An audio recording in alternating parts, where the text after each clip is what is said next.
this one brings us to our attention.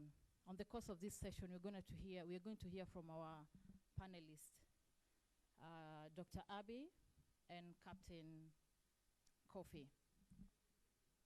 I hope they are going to engage you guys. They are professional in that field, and you're going to have a very able discussion on the same.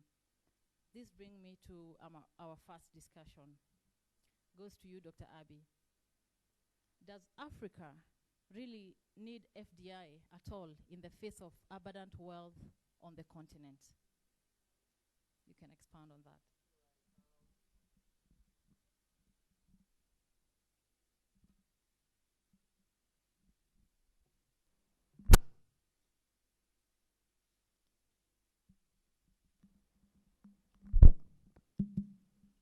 All right. Thank you, Nasaka. Good afternoon, good evening, wherever you are. I think those, as the saying goes, those who love last loves best. It's been a long journey from morning up to now. Those who are still around, it's amazing. It means that all the ideas that have been shared so far has been inspiring and has been interesting. I strongly believe it has triggered a lot of self-introspection within the continent or in our hearts, and happy to be here. Before I go on to answering the question, I must say it's also interesting to share the platform with my father, who also coincidentally happened to be military commissioned officer, veteran, and I am also a veteran military officer. I also left the military at the rank of captain. So it's interesting, two captains on the same platform. It's quite interesting. The current Director General of WTO, Dr. V.U.C.A, once said in 2011 that Africa is the new frontier for investment. There are serious investors waiting with serious investment ideas to push onto the continent.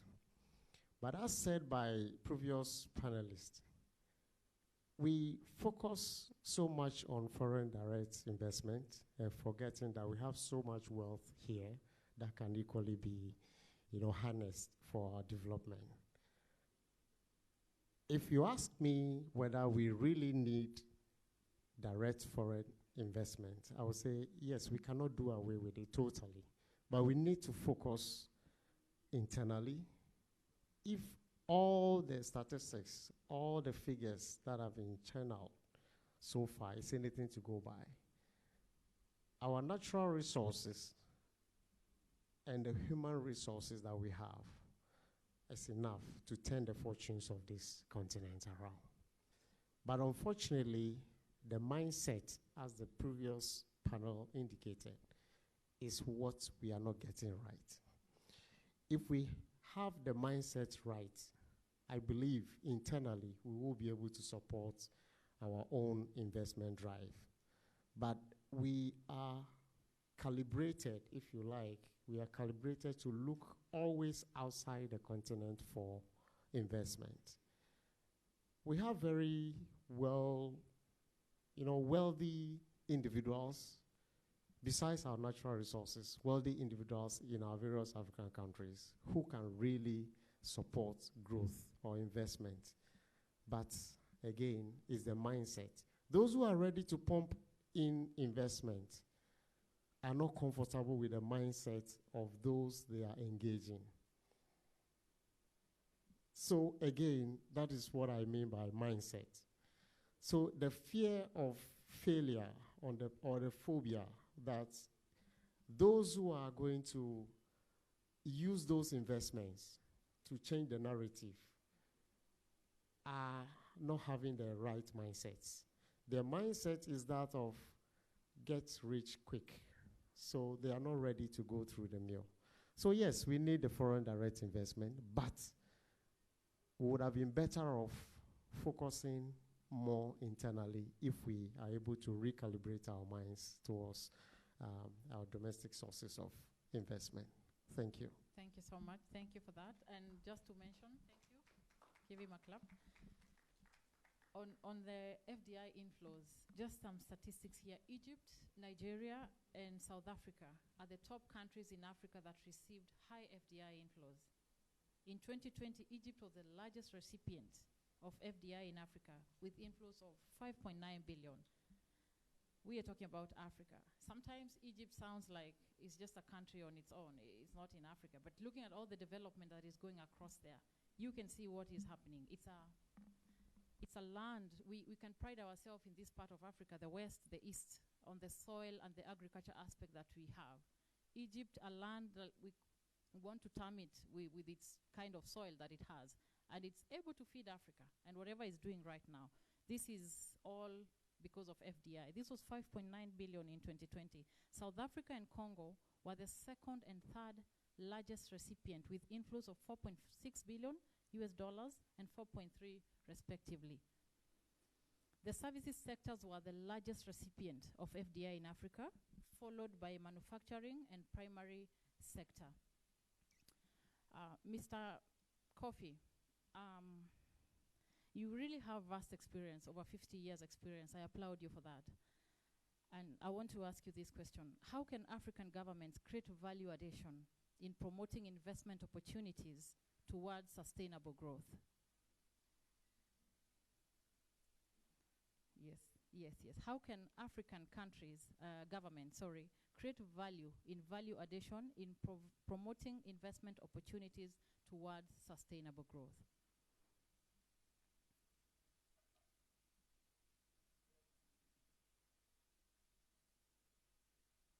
Well, thank you very much, and a very good evening to everyone who is here.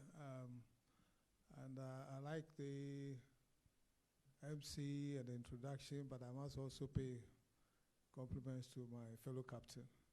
I was supposed to be here in the morning, but I was in court, so I couldn't make it. And I told the organizers that please push my time because court closes at 3 o'clock. So if I missed anything in the morning, sorry about that, but if you don't go to court, they issue bench warrant, you are in trouble. To your question, I think Dr. Abbey did a lot of justice about it by talking about the mindset. But you're asking what governments can do in the case of value addition and all those things. I want to step back a bit and still talk about the mindset, because the question that comes up when it comes to African issues and why we're not developed is that we don't have the mindset and we are lazy, we don't like development, we want to get rich quick and all those, which is the mindset. The question we're not addressing is why that mindset. So I'll come back to your issue, but let me just put something in your mind so you can think about it, reflect upon it in your own time about why we are the way we are as Africans. And I've thought about this for a long time and dealt with a lot of people. Like UT at its peak was employing directly about 2,500 people. So what I'm taking, don't just dismiss it, just reflect upon it, because I believe that's the solution. Unless we know the kind of people we are, and therefore the kind of leadership we attract and we put in place, we will never resolve this issue about mindset. So listen to this. When you have children, and one is a love child, and you don't discipline them, and you give them everything they want, you dote on them, and you don't even stop them from doing evil, that child is destined to failure. Again, you can see in this world that people who have maybe lost their upper limbs can do wonderful things with their 2 lower limbs. And some can even drive with it, not to talk about making up and all sort of things. And it's because in this world, to go straight to the point, the environment shapes everything, and the environment and all living things adapt to the environment. Now, I find that a problem with the mindset of Africa is because God, in all his wisdom, and he doesn't think like us, he thinks million years, and so put Africa in the best part of the earth, the best part. Sub-Saharan Africa, that's where the black man was put. And he doted on us.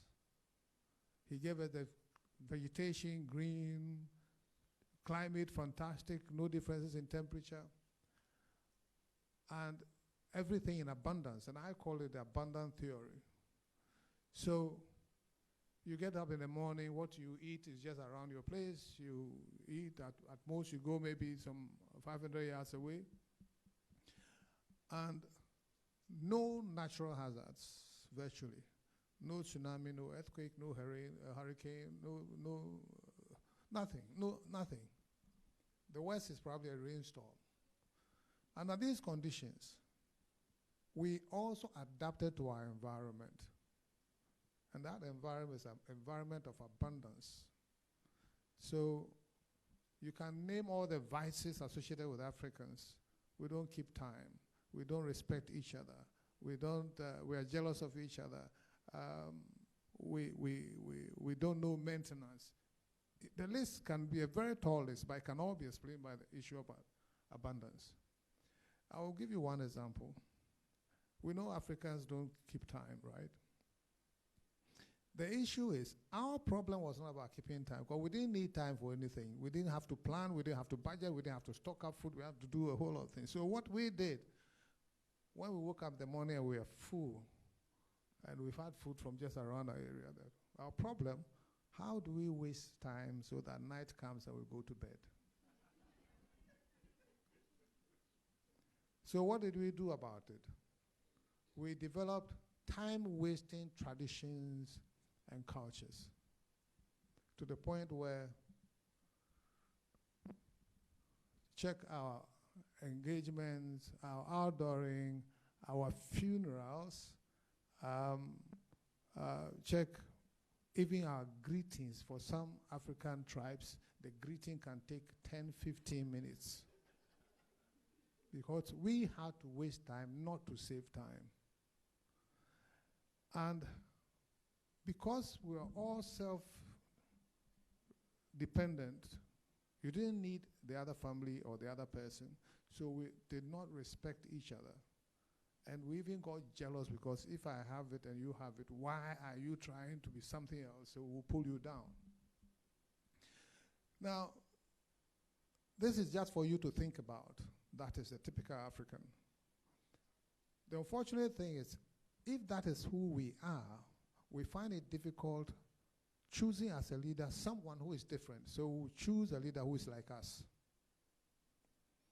And that person will certainly not bring development to us because he's laid back. I have seen presidents go to funerals and stay there for 3 hours. And they even have to dance a little bit because that is what the people want. If you don't do that, they will not vote for you. And this is what is killing Africa. Now, we have a proverb in Akan which says, translated loosely, it says, the bird that is near its mother gets the best part of the meal. The equivalent in the Western world is early bird catches the worm.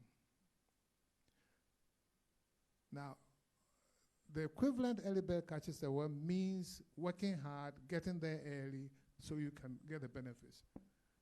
Now, our being close to the powers that be to get whatever you require means that Africans will always gravitate towards power and authority and worship it and thereby get what they want. Now, when it comes to developing Africa, because of especially the democracy that we've had, where it's one man, one vote, the leaders know the mentality of the African and they go that way. And then when they get into power, what they do is that they have to appoint people who will bring them votes, people who have spent monies for them and their own people. So when it comes to developing the country, it is really secondary. It's a matter of staying in power. So you want to relate it to foreign direct investment or whatever, that is not their priority.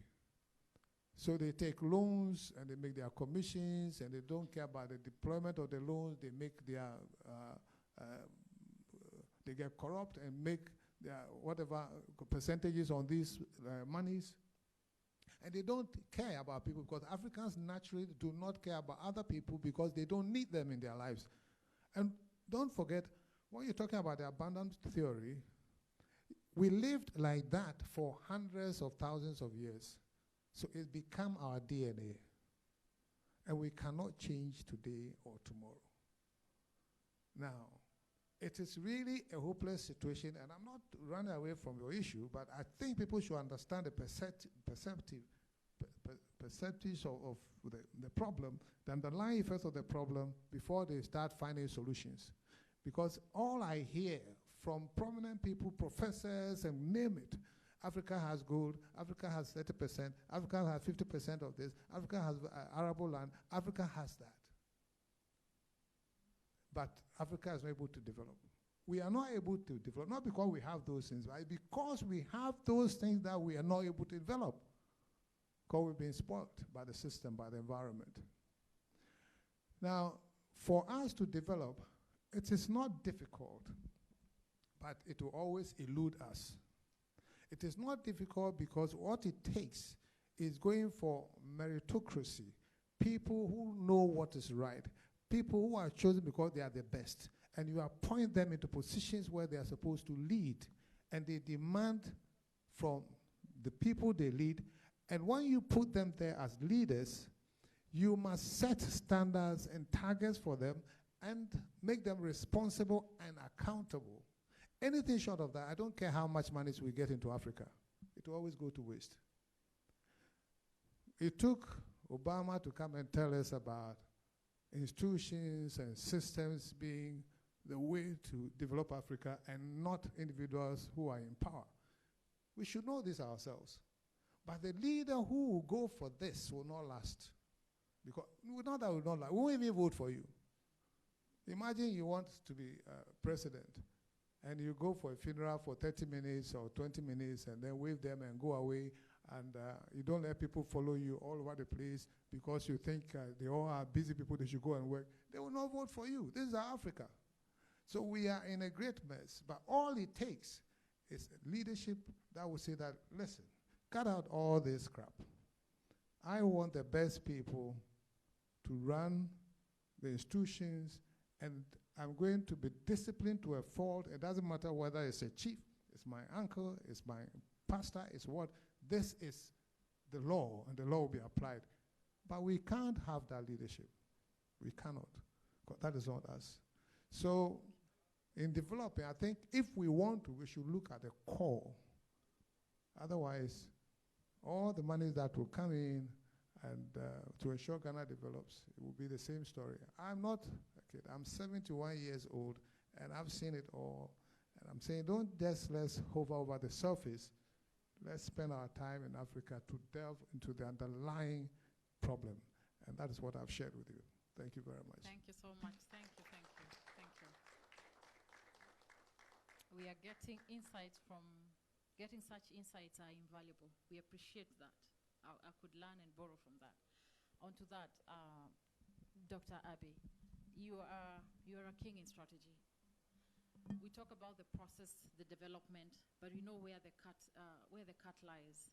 When it comes to implementation and execution, we have so many tabled proposals in these execution and implementation offices. What do you think? What should be the true drivers when it comes to sustainable investment and borrowing strategy in Africa? What do you think, sir? All right, thank you. Everything rises and falls on leadership. That's the summary of what my co-panelist, my father, said. Everything rises and falls on leadership. So for Africa, for all what we have been saying since morning up to now, for us to make any progress, any meaningful progress with regards to our use of our resources or even any investment drive or strategy. It must be hinged on two basic things for me. That strategy must tend to speak to inclusiveness, or if you like, inclusivity or inclusiveness, if I may put it that way. And then green growth. Because inclusiveness here means that economically, politically, and spatially, as in geographically we are included in the discourse or in the development discourse. It shouldn't be an investment drive that focuses on just portions or certain areas within the continent or even within our countries, where we just spell out some areas where we feel those are the areas that need development, and that's it. Examples abound in various African countries. If you take the mining communities in Africa, we have mined over so many years, yet if you go to those communities, they have the least development that you can see around. In Ghana, for example, Obuasi and those enclaves, you see how dilapidated those communities are. Are they not part of the country? Meanwhile, we go out there, seek investments into those mining communities, and yet the proceeds are not beneficial unto them. So they need to be included in the space. As for governance, as in economic political system, your investment strategy should be able to empower everybody to participate in the political discourse. It should not be an investment that benefits only a few. That's a ruling class or a class system where only few people are empowered because, as my co-panelist said, they take their percentages and they don't care about what happens to the rest of the people. So any investment drive should seek to empower the citizenry across board. If you talk about the going green, in the morning discussions and the afternoon thereof, we spoke about green energy across the continent or across the globe now. Everybody is talking about green energy, green energy. Our investment drives should be equally hinged on promoting sustainable development through green energy. We have across Africa, enormous water bodies that can generate enough electricity for the entire continent. But what are we using it for? We are rather polluting those waters through other investment drives like the mining sector and all that. How do we ensure that we synchronize our investment efforts in such a way that they promote green energy? The sun is available. The Sahel region of Africa alone, the sun there, I believe if we are able to seek investment to tailor towards those sectors, Africa should be able to provide enough solar energy for itself. Somebody spoke about industrialization. The professor from Kenya spoke about industrialization driving our developmental efforts. But we need energy, and those energies must be,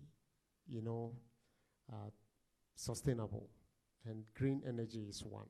So any investment drive must seek to focus on those two things, inclusiveness and green growth.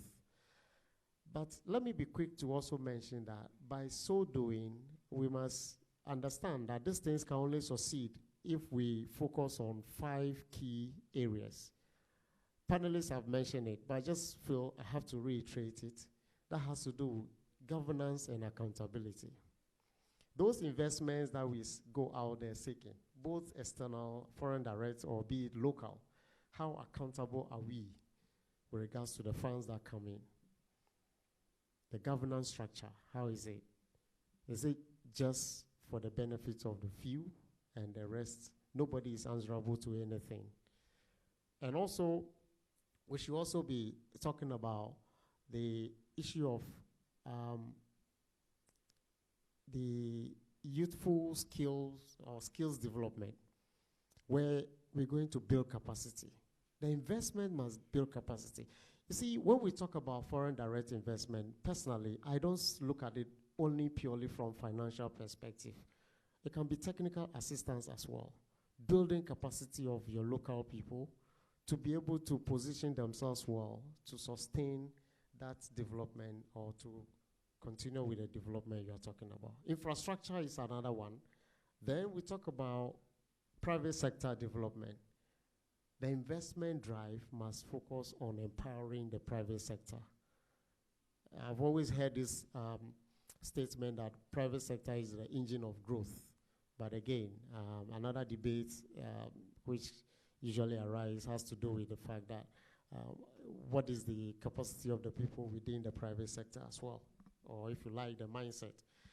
And regional integration. The professor said in the morning or in the afternoon that Ghana produces cocoa, Kenya produces coffee. Those are for, the two commodities are, if you like, the same. They serve the same purpose. So either in the morning I take cocoa or I take coffee. So regional integration by way of trading. And am I going to send my cocoa to Kenya and take the coffee, or I'm going to sell some kind of equipment to Kenya so that they can use it to process their coffee or what have you. Those are the things that we should be talking about.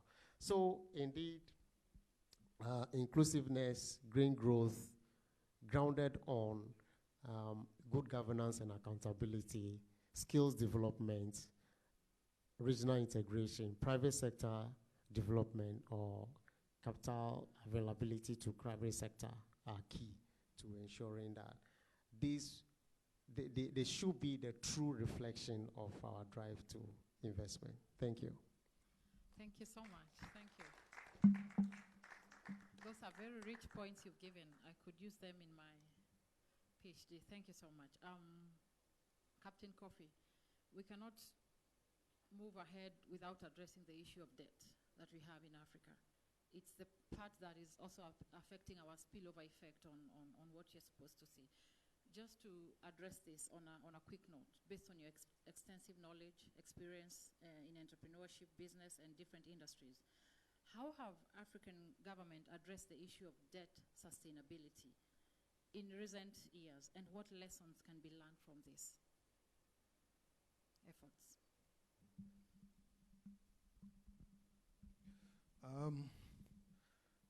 The issue about sustainability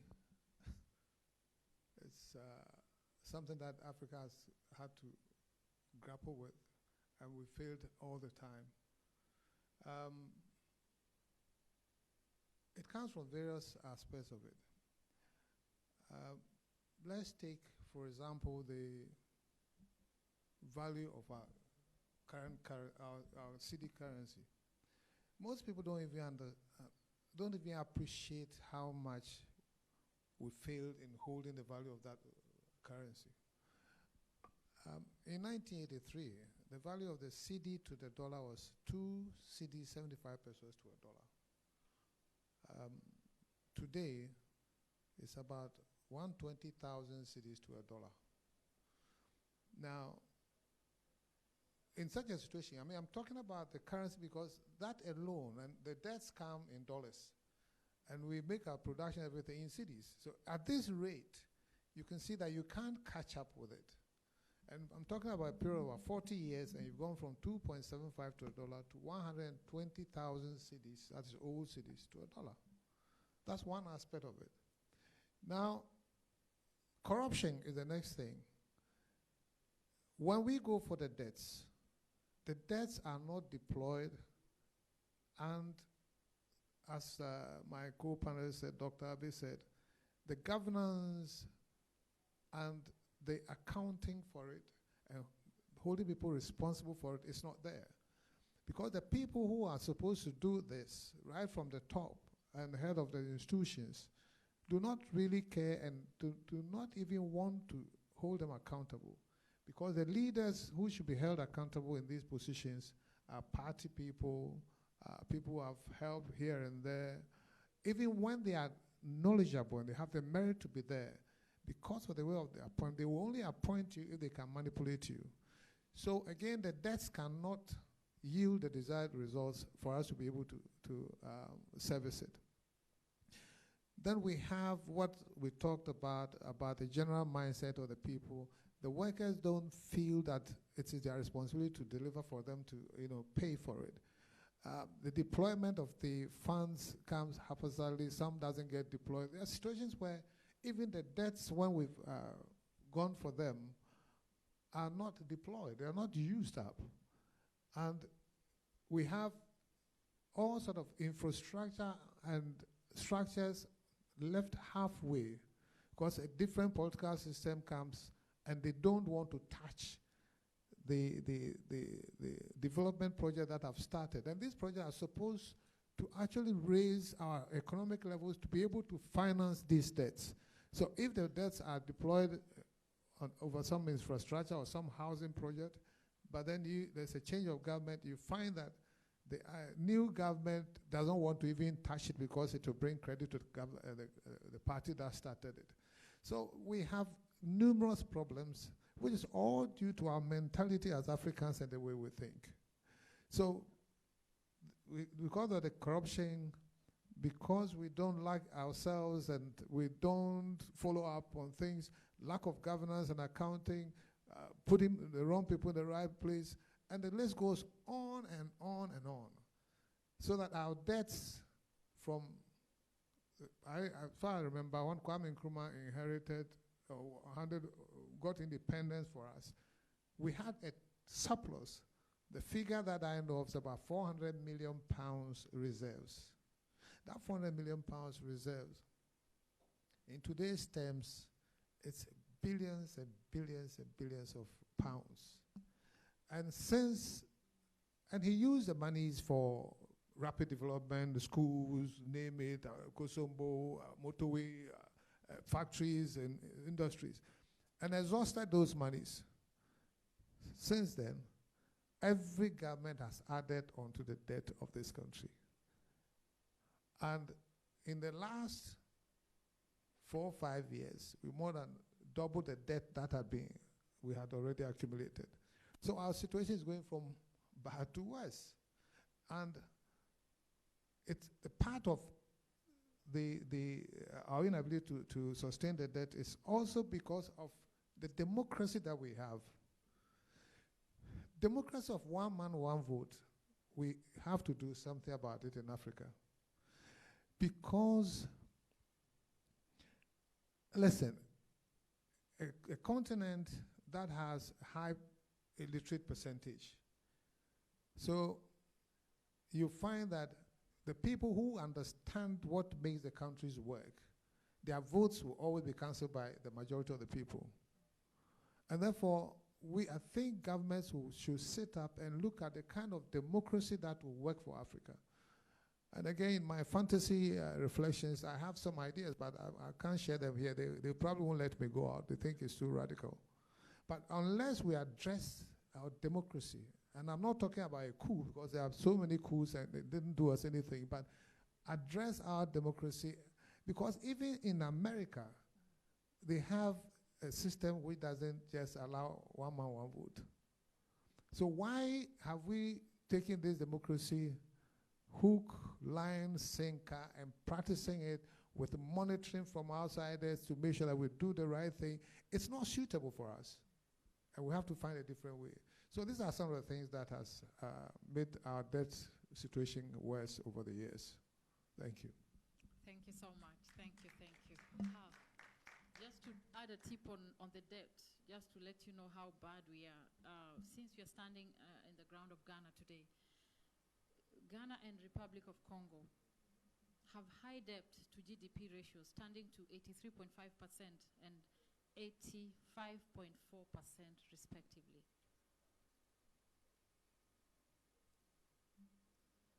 But it's not all that bad. If we are ranking, the top 3 countries with the highest debt to GDP ratio in sub-Saharan Africa are Cabo Verde with 159%, Eritrea 152%, and Mozambique 102%. These are not numbers that we should glorify in. I believe, hearing from all our panelists today, there's the aspect of inclusivity, implementation, all these words that we're hearing, they're not new, but we know what Africa is. If I stand here today and I don't mention my name or where I come from, we are all Africans. We are looking for solutions, and I believe today was all about looking for solution.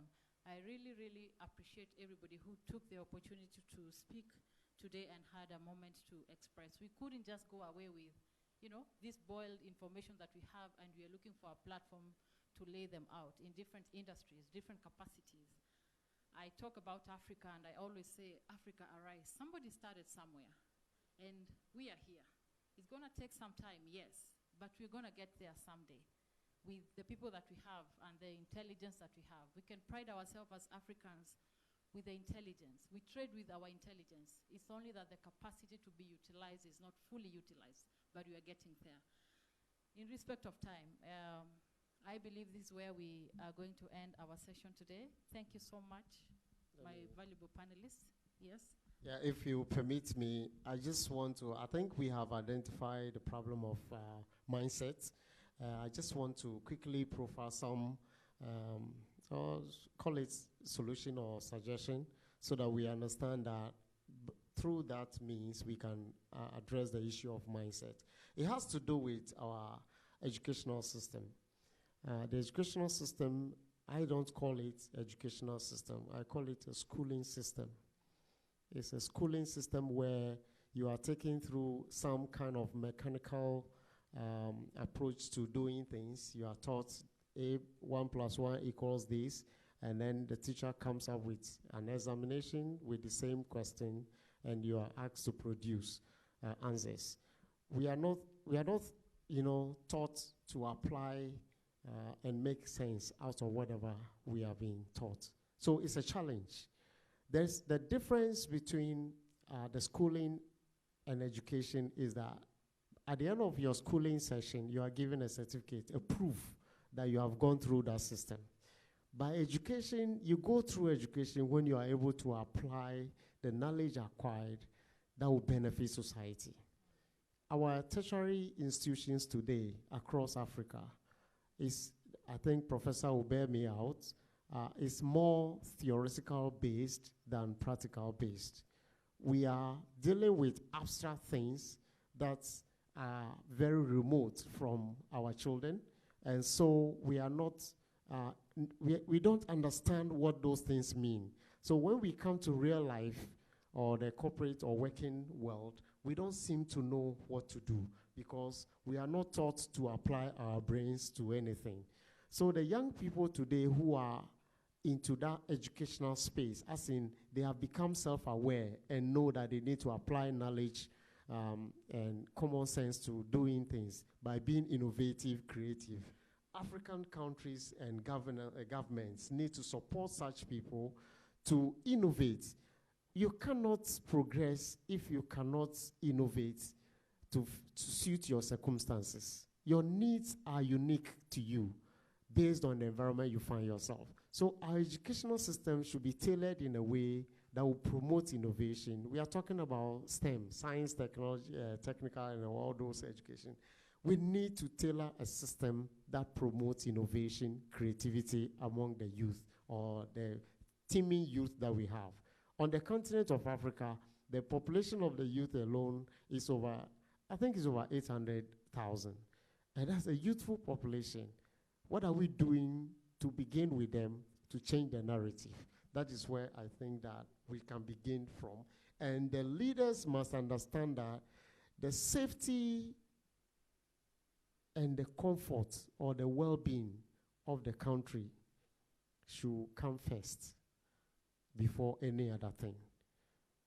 I believe my senior will bear me out. We have been taught as young cadets and officers that your own ease and comfort comes always the last.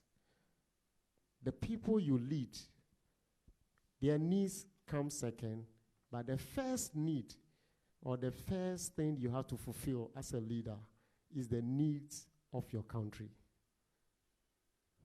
That is why you see a certain group of people so committed to defend the country at all costs, at the peril of their own lives. If all of us have this kind of mindset that my country comes first, I think we will go a long way to help us. Those who are holding American passport, for example, you see in the American passport, they have all manner of things that speak to the mind of the citizenry. There are quotes that makes you feel proud that you are a citizen of America. I don't have American passport anyway. But seeing people holding, it gives them a certain pride because the statement in there tells you you are super. You have whatever it takes to be on top of the world. It's about affecting the mindset. So when we do those things, I think it will help us. Thank you very much. I'm humbled for the last opportunity. Thank you, thank you. Give them a round of applause. We really appreciate you. Thank you so much. And this is where we end our conversation. Thank you so much for your time. Thank you for your audience. And we believe to put into perspective and practicality what we've spoken today. I appreciate.